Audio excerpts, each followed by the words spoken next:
നമസ്കാരം. നമുക്കേ ഊക്കൻസ് കൊപ്ര സെന്റർ ആൻഡ് ഓയിൽ മിൽസ് എന്ന് പറഞ്ഞിട്ട് ഇരിഞ്ഞാലക്കുട ഒരു സ്ഥാപനമുണ്ട്. 1976 തുടങ്ങിയിട്ടുള്ളതാണ് കേട്ടോ. 50-ാം വാർഷികമാണ് അവരുടെ. അപ്പോൾ അവിടെ നിന്ന് നമുക്ക് ഒരു 5-6 മാസം മുമ്പാന്ന് തോന്നുന്നുണ്ട് ഒരു ബോക്സ് നമുക്ക് അയച്ചു തന്നിട്ടുണ്ടായിരുന്നു. അൽപശ്രീ എന്ന് പറയുന്ന കോക്കനട്ട് ഓയിൽ വെളിച്ചെണ്ണയാണ് അവരുടെ മെയിൻ ഉൽപ്പന്നം. അവര് ഈ 2024 തൊട്ട് യൂണിക് കിച്ചൺ എന്ന് പറയുന്ന ഒരു പുതിയ ബ്രാൻഡ്, ഒരു പുതിയൊരു ഇതും കൂടി ലോഞ്ച് ചെയ്തു. അതായത് അതിൽ നമ്മുടെ വീട്ടിലേക്ക് ആവശ്യമായിട്ടുള്ള ബാക്കി അരിപ്പൊടി, ഗോതമ്പ് പൊടി, പുട്ടുപൊടി, അങ്ങനെ കുറേ സാധനങ്ങളും അവർ ഇറക്കി. അപ്പോൾ ഏറ്റവും നല്ല ക്വാളിറ്റിയിൽ അവർ വെളിച്ചെണ്ണ, അവരുടെ ഏറ്റവും നല്ല പരിശുദ്ധമായ വെളിച്ചെണ്ണയാണ് അവർ ഇറക്കുന്നത്. അപ്പോൾ അതേ ക്വാളിറ്റിയിൽ തന്നെയാണ് അവർ ഇപ്പോൾ പുതുതായിട്ട് ഇറക്കിയേക്കുന്ന സാധനങ്ങളെല്ലാം ചെയ്തിട്ടുള്ളത്.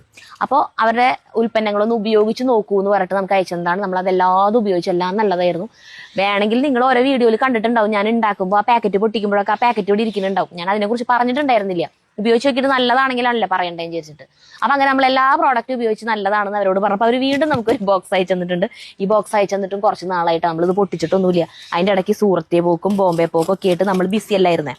അപ്പം അത് കാരണമുണ്ട്. അപ്പോൾ ഇതിലിനി അന്നയച്ചെന്ന സാധനങ്ങൾ തന്നെയാണോ എന്തൊക്കെയാണെന്ന് എനിക്കറിയില്ല. ഓക്കെ. പുട്ടുപൊടി, സൂപ്പർ പുട്ടുപൊടിയാണ്. പിന്നെ അരിപ്പൊടി, പിന്നെ റവ, റോസ്റ്റഡ് റവ, റാഗി പൗഡർ, പാലപ്പം പൊടി, വീറ്റ് പുട്ടുപൊടി. ഇത് ഭയങ്കര ഹൈലൈറ്റ്, ഭയങ്കര എനിക്ക് നല്ല ഇഷ്ടമായി ഈ സാധനം. ഗോതമ്പിന്റെ ഈ മറ്റേ പുട്ടുപൊടി പോലെ തന്നെ തരിതരിയായിട്ടുള്ള സാധനമല്ലേ അത്. ചക്കിയാട്ട, ഇതും പുതുത് അവർ വെച്ചിട്ടുള്ള ആട്ട. ഇത് ഞാൻ ഉപയോഗിച്ച് നോക്കിയിട്ടില്ല. അപ്പൊ ഞാൻ ചെയ്യാൻ പോണത് യൂണിക് കിച്ചന്റെ അരിപ്പൊടി കൊണ്ട് ഒരു ഐറ്റമാണ്. ഐറ്റം എന്നൊന്നും പറയാനില്ല, അരിപ്പൊടി കൊണ്ട് ഞാൻ ഇവിടെ ഏറ്റവും കൂടുതൽ ഇവിടെ അരി പൊടിപ്പിക്കുന്നത് തന്നെ ഇഡ്ഡലി ദോശ ഉണ്ടാക്കാൻ വേണ്ടിയിട്ടാണ്.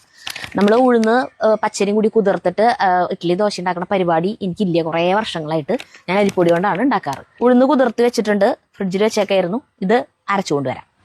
1 ഗ്ലാസ് ഉഴുന്നാണ് ഞാൻ എടുത്തിട്ടുണ്ടായിരുന്നത്. അപ്പോൾ ഒരു 3.5 ഗ്ലാസ് അരിപ്പൊടി എടുക്കാം. അരിപ്പൊടി ഉഴുന്നും കൂടി അരച്ച് വയ്ക്കുമ്പോഴത്തെ കുഴപ്പം തൊട്ടാന്ന് വെച്ചിട്ടുണ്ടെങ്കിൽ അരിപ്പൊടി ആദ്യം നമ്മൾ മിക്സ് ചെയ്യണം. വെള്ളം ഒഴിച്ചിട്ടേ കലക്കി വയ്ക്കണം. കണ്ടതുപോലെ കലക്കിയതിന് ശേഷം ഇത് ചേർക്കാൻ പാടുള്ളൂ, ഉഴുന്നരച്ചത്. ഉപ്പ് ഇടണില്ല കേട്ടാ. സാധാരണ നമ്മൾ ഏറ്റവും ക്വാളിറ്റിയുള്ള പച്ചരി വാങ്ങി ഇവിടെ എണ്ണ പൊടിച്ച് വറുത്ത് ചെയ്യാറ പതിവ്. ഇതുവരെ അരിപ്പൊടി അങ്ങനെ വാങ്ങിയിട്ട് നമ്മൾ ഉപയോഗിച്ചിട്ടില്ല. അപ്പോൾ ഇത് ഉപയോഗിച്ചിട്ട് എങ്ങനെയുണ്ടെന്ന് നോക്കാം. ഇതിനി ഇരിക്കട്ടെ അവിടെ. കേട്ടാ, അടിപൊളിയായിട്ട് പൊന്തി വന്നിട്ടുണ്ട്. നമുക്ക് ദോശ, ഇഡ്ഡലി എന്ത് വേണമെങ്കിൽ ഉണ്ടാക്കാം.